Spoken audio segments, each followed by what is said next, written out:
ওয়াকরুজ্জামান এই মুহূর্তে কোথায় আছেন, কি হয়েছে তার, তিনি কি পদত্যাগ করেছেন? দর্শক, গত কয়েকদিনে এমন অনেক অনেক খবর সামাজিক যোগাযোগ মাধ্যমে উড়ে বেড়াচ্ছে, ছড়িয়ে বেড়াচ্ছে। এমন খবরও বেরিয়েছে যে গত সোমবার প্রধান উপদেষ্টা নাকি তাকে ডেকে পদত্যাগ করতে বলেছেন, তারপর নাকি তিনি পদত্যাগ করেছেন। প্রথমে বলে নিতে চাই, এই খবরগুলো সম্পূর্ণরূপে গুজব।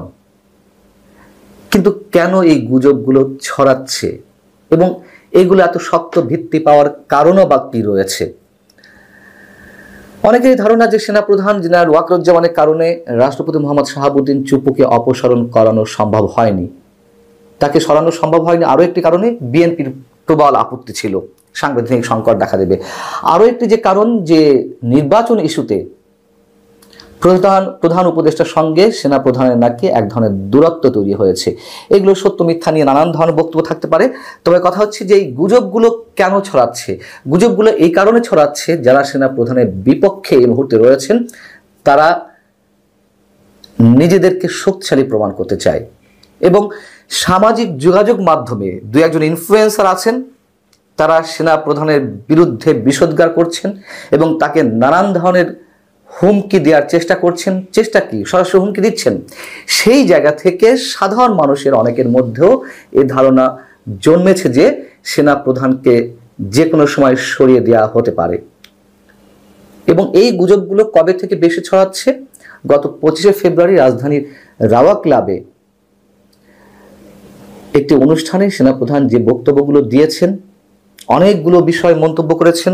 তার মধ্যে যেমন দেশের আইন শৃঙ্খলা পরিস্থিতি নিয়ে তার বক্তব্য ছিল, বিডিআর হত্যাকাণ্ড নিয়ে তিনি কথা বলেছেন, পিলখানা ট্র্যাজেডি নিয়ে, রাজনৈতিক দলগুলোর মধ্যে যে কাদা ছোড়াছুড়ি চলছে তাতে করে আমাদের স্বাধীনতার সার্বভৌমত্ব বিপন্ন হতে পারে, এমন কথাও স্পষ্ট করে বলেছেন। এবং সব দলের অংশগ্রহণে যে একটা ইনক্লুসিভ নির্বাচন ডিসেম্বরেই হওয়া উচিত, সে কথাও তিনি সরাসরি বলে দিয়েছেন। কেন তিনি এই ধরনের কথা বলতে গেলেন? তার পক্ষে বিপক্ষে নানান ধরনের মন্তব্য গড়ে উঠেছে। কেউ বলছেন তিনি আওয়ামী লীগের পার্সপেক্টিভ সার্ভ করছেন, কেউ বলছেন না তিনি সরকারের পক্ষেই কথা বলছেন। তবে সরকারের কোনো দায়িত্বশীল ব্যক্তি যে তার এই বক্তব্যে খুশি হননি সেটি স্পষ্টভাবে আমাদের সামনে এসেছে। আমি এর আগেও হিন্টস দিয়েছি, এখনো বলছি, খুব দায়িত্বশীল পর্যায় থেকে তার ফেসবুকে এমন মন্তব্য করা হয়েছে, সরাসরি বিশেষ একটি বাহিনীকে ইঙ্গিত করে কথা বলেছে। এমন কোনো দায়িত্বশীল পদের থেকে দেশের একটি রাষ্ট্রীয় বাহিনী নিয়ে এমন ধরনের কোনো মন্তব্য করতে পারেন কিনা এই প্রশ্ন ওঠা দূরের কথা, করতেই পারেন না তিনি বা তারা। তারপরও করেছেন। কেন করেছেন? তারা মনে করছেন যে সেনাপ্রধান সম্ভবত সরকারের বিরুদ্ধে অবস্থান নিয়েছে। এর থেকে বোঝা যায় যে সরকারের একটি পক্ষ সেনাপ্রধানের সেদিনের বক্তব্য ভালোভাবে গ্রহণ করতে পারেনি। এবং গত সোমবার 25শে ফেব্রুয়ারি তিনি যে বক্তব্যটি দিয়েছেন, আমি আমার জায়গা থেকে একটি পোল দিয়েছিলাম, সাধারণ মানুষের মন্তব্য জানতে চেয়েছিলাম যে তার বক্তব্যটিকে কে কোনভাবে নিচ্ছেন বা কারা সমর্থন করছেন, কত শতাংশ মানুষ সমর্থন করছেন।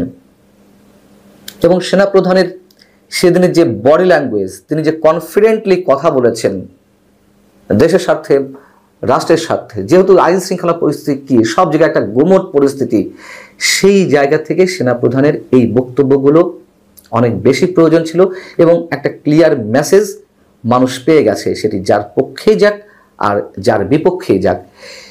সেই ভোটে আমি জানিয়েছি এর আগে সোমবার রাত্রে একটি কন্টেন্ট দিয়েছিলাম, আবারও একটু মনে করিয়ে দিই যে সেখানে ভোট পড়েছিল 32,000-এর মতন, 32,000-এর বেশি, সেটি পরবর্তীতে আরও বেড়েছে।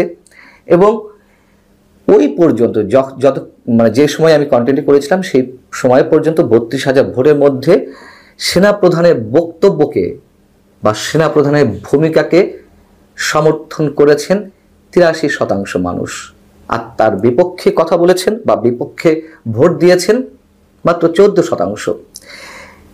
এর থেকে বোঝা যায় যে সেনাপ্রধানের সেই বক্তব্য অথবা সেনাপ্রধানের এই মুহূর্তের অবস্থান কতটুকু গণমানুষের পক্ষে আছে। সেখানে অনেক ধরনের ক্ষোভ প্রকাশ করেছেন সেনাবাহিনীর বিরুদ্ধে। দেশে যে আইন শৃঙ্খলা পরিস্থিতি, তাতে সেনাবাহিনী ইচ্ছা করলে তারা অনেক কিছু দমন করতে পারত। যে ধরনের মব ক্রিয়েট করা হচ্ছে, ওই যে বললাম সামাজিক যোগাযোগ মাধ্যমে দু একজন ইনফ্লুয়েন্সার রয়েছেন, তাদের আহ্বানে মানুষ বুঝে না বুঝে এভাবে মবের সৃষ্টি করে দেশের একটা অস্থিতিশীল পরিবেশের সৃষ্টি করছেন। সেই জায়গা থেকে অনেকে মনে করতে পারেন যে সেনাবাহিনী ইচ্ছা করলেই সবকিছু করে ফেলতে পারত, কিন্তু আমি বারবার বলি সেনাবাহিনী তারা এই মুহূর্তে সরকারে নেই এবং তারা যে অনেক ক্ষেত্রে নীরবতা পালন করছে এটাও সত্যি কথা, স্বীকার করতেই হবে। সেটা নিয়ে অনেক ধরনের প্রশ্ন উঠতে পারে, তবে শুধু এটুকু মনে করিয়ে দিই এর মধ্যে আরো অনেক কিছু রয়েছে। বাস্তবতা হচ্ছে যে সেনাবাহিনীর উপরে মানুষের ক্ষোভ রয়েছে, যেটা বললাম। তারপরেও মানুষের এখনো প্রচন্ড পরিমাণ আস্থা সেনাবাহিনীর উপরে। সেনাবাহিনীর কোনো ব্যক্তি আওয়ামী লীগের সময় তাদের নিজ ব্যক্তি স্বার্থে অনেক বিতর্কিত ভূমিকা পালন করেছে। স্পষ্টভাবে বললে সেনাবাহিনীর যে গোয়েন্দা সংস্থা ডিজিএফআই কোনো ব্যক্তি হীন স্বার্থ হাসিলের উদ্দেশ্যে গুম খুনের সঙ্গে হয়তো জড়িয়ে পড়েছেন, কিন্তু সেই জায়গাটিতে সেনাপ্রধান জেনারেল ওয়াকারুজ্জামান গত 25শে ফেব্রুয়ারি অ্যাড্রেস করেছিলেন। অবশ্যই হয়েছে, তিনি অস্বীকার করেননি, অবশ্যই এ ধরনের ঘটনা ঘটেছে, কিন্তু তার জন্য ব্যক্তির বিচার হতে পারে, কিন্তু পুরো সেনাবাহিনীকে দোষারোপ করা যেতে পারে না এবং সেনাবাহিনীকে কেউ আক্রমণ করবেন না, এভাবে তিনি বলেছিলেন। সেই জায়গা থেকে দেশের এই যে একটা অস্থিতিশীল পরিস্থিতি, অস্থির পরিবেশ, সেই জায়গায় সেনাবাহিনীর অনেক বড় ধরনের ভূমিকা রয়েছে। একটু দেশের আপামর সাধারণ মানুষের মতন আমিও মনে করি। সর্বশেষ এটুকু বলতে চাই যে গুজবগুলো ছড়াচ্ছে সেনাপ্রধানকে নিয়ে, এই মুহূর্তে সম্ভবত ওই ধরনের কোনো পরিস্থিতি তৈরি হয়নি যে সেনাপ্রধানকে কেউ পদত্যাগ করতে বলবেন, আর পদত্যাগ করতে বললেই তিনি পদত্যাগ করবেন এটি মনে করার কোনো কারণ নেই। এখন 5 আগস্টে সেনাবাহিনীর যে ভূমিকা ছিল, সেনাপ্রধানের যে ভূমিকা ছিল, সেই ভূমিকার প্রতি সেনাপ্রধান নিজে আস্থা রাখতে বলেছিলেন এবং সেই আস্থা ধরে রাখতেই কিন্তু তিনি 25শে ফেব্রুয়ারি তার সেই বক্তব্যগুলো দিয়েছিলেন। এবং আমার ধারণা রাষ্ট্রটাকে, দেশটাকে একটা লাইনে আনতে সেনাবাহিনী অন্তত সেই কাজটুকু করবে। এবং একথাও সত্য, দেশের ইতিহাসে যেই 2 সেনাপ্রধান ক্ষমতা গ্রহণ করার একটা মোক্ষম সুযোগ পাওয়ার পরেও তারা ক্ষমতা নেননি, তার একজন হচ্ছে জেনারেল নুরুদ্দিন খান, আর একজন আমাদের বর্তমান সেনাপ্রধান জেনারেল ওয়াকারুজ্জামান।